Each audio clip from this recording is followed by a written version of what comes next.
Hello YouTube, welcome back. In my first instructional segment, which is actually the first segment I've ever done for YouTube from an educational standpoint, so please be generous in your constructive criticisms.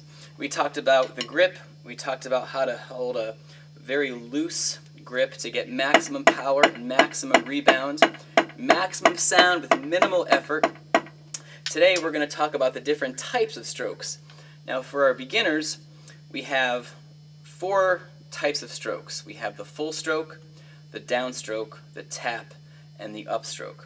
Intermediate and advanced players, you're probably familiar with this, so this lesson might serve you as a really nice refresher course, but for the beginners out there, here's a really good way for you guys to approach how you play drums from the musical standpoint. Yes, it's a lot of fun to play all your notes loud. It can also be fun to play your notes all soft. But what if we want to play some notes loud and some notes soft at the same time?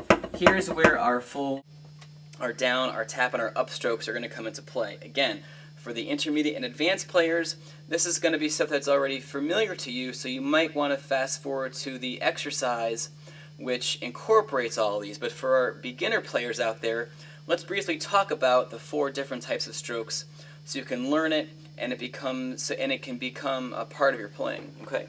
So the first stroke is the full stroke, or the free stroke. This stroke starts tall and ends tall. You're going to begin and end at the same spot. Okay? You want to try to keep your elbows really close to your waist.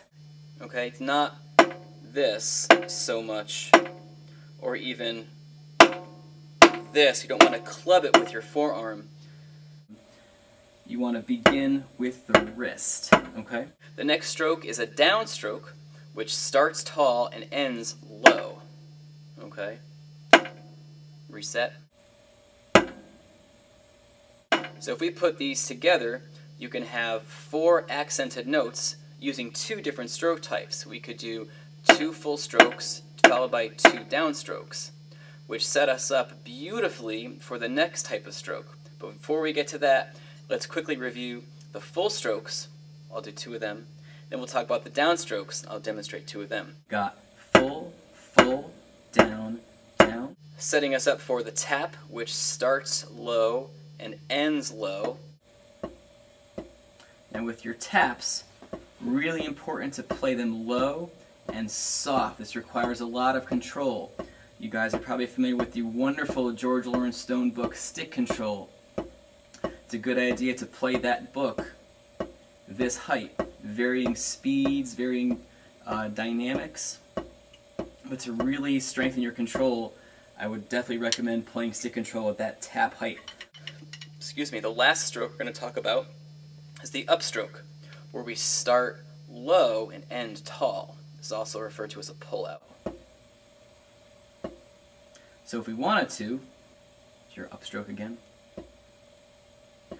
we could have a series of 4 unaccented notes, or ghost strokes, using taps and ups. So we'd have tap, tap, up, up. Something I like to say to my students is, you want to imagine this practice pad is a really extremely hot plate, and if the sticks stay close to the surface, they're going to get burned, so you want to pull them out really quick. Okay? Again, not this. We don't want to get too crazy with our movement, but just enough. So we can combine our series of 4 unaccented notes, which will set us up for our full strokes. Tap, tap, up, up, full, full, down, down, tap, tap, up, up. A little slower. Full, full, down, down, tap, tap, up, and up again. Full, full, down, down, tap, tap, up, up. Okay? That's the basic exercise. Here's what it's like at a few different speeds.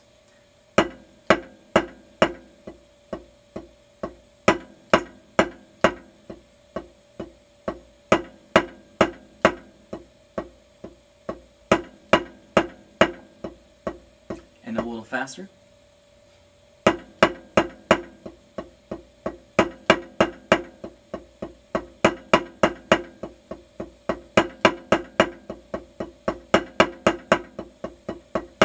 Okay. When you practice this exercise at home, start slow.